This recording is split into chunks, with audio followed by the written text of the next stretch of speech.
C'est Raison de cacher, un polar Avery Black, tome 3, écrit par Blake Pierce, lu par Caroline. Prologue. Quand il sortit du terrain vague en le traversant, l'aube consumait les restes de la nuit. Une légère pluie était tombée la nuit précédente, créant un voile de brouillard qui glissait sur le sol. Il marchait lentement, méthodiquement, comme s'il faisait cela tous les matins. De tous les côtés s'élevaient des fondations de maisons, des maisons qui ne seraient jamais terminées. Il supposait que les structures avaient été construites il y avait 5 ou 6 ans, seulement pour être laissées à l'abandon quand la crise du logement avait frappé. Pour une raison quelconque, cela l'enrageait.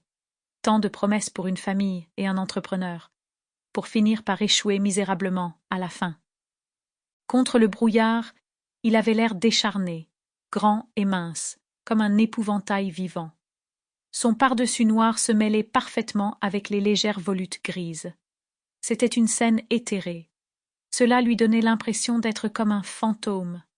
Cela le faisait se sentir mythique, presque invincible.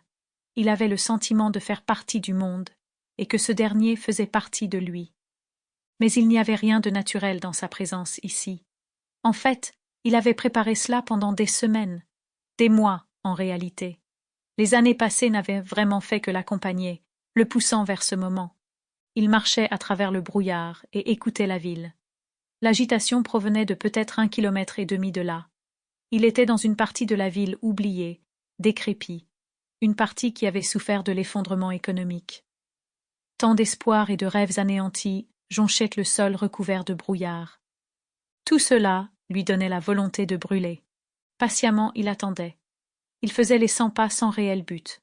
Il marchait le long du bord de la rue vide, et ensuite dans les zones de construction, parmi les squelettes de maisons qui n'avaient jamais été. Il rôdait, attendant qu'une autre silhouette se montre dans la brume, en sachant que l'univers lui en enverrait une.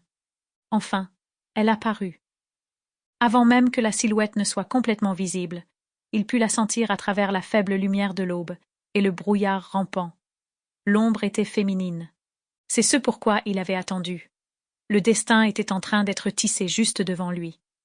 Avec le cœur tambourinant dans sa poitrine, il s'avança, faisant de son mieux pour paraître naturel et calme. Il ouvrit la bouche et commença à appeler un chien qui n'était pas là. Dans le brouillard, sa voix ne sonnait pas comme la sienne. Elle était fluette et hésitante, comme un fantôme. Il tendit la main dans la poche de son long manteau et en sortit une laisse pour chien. Sample complete. Ready to continue?